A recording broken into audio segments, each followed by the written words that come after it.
Hey all, this is resin story episode 5. So இந்த order வந்து நமக்கு காரைக்கால்லேருந்து தான் வந்துருந்துச்சு.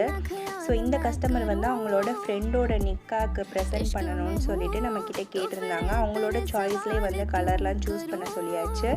ஸோ அவங்க வந்து பிளெயின் பேக்ரவுண்டில் வந்து white and transparent half and ஹாஃபாக வச்சு அதில் வந்து கொஞ்சம் பெட்டல்ஸ், ரோஸ் பெட்டல்ஸ் ஆட் பண்ணி கோல்டன் ஃப்ளேக்ஸ் ஆட் பண்ணி கேட்டிருந்தாங்க. அண்ட் தென் வந்து ஃபாண்ட்ஸ் நம்ம வந்து எது ப்ரியாரிட்டைஸ் பண்ணுற மாதிரி கேட்டிருந்தோம். அவங்க வந்து பிளாக் இல்லாமல் நீங்கள் கோல்ட்லேயே போயிடுங்க அப்படின்னு சொல்லிட்டாங்க. ஸோ நம்ம அந்த மாதிரி அவங்க ஹஸ்பண்ட் அண்ட் ஒய்ஃப் நேம் வந்து கோல்டனில் வச்சுட்டு அண்ட் தென் வந்து மீதி எல்லா ஒர்க்குமே வந்து அரபிக்லாம் வந்து அந்த கோல்டன் ஃப்ரான்ஸ்லேயே வந்து வச்சு கொடுத்துருந்தோம். அவங்களுக்கு ரொம்பவே பிடிச்சிருந்தது. ஸோ இந்த மாதிரி உங்கள் ஸ்பெஷல் ஒன்ஸ்க்கு ஆர் எல்ஸ் உங்கள் ஃப்ரெண்ட்ஸ்க்கு, உங்கள் ஃபேமிலிக்கு கிஃப்ட் பண்ணணுன்னு நினச்சிங்கன்னா நம்மளுக்கு மறக்காமல் காண்டாக்ட் பண்ணி உங்களோட ஆர்டரை ப்ளேஸ் பண்ணிக்கோங்க.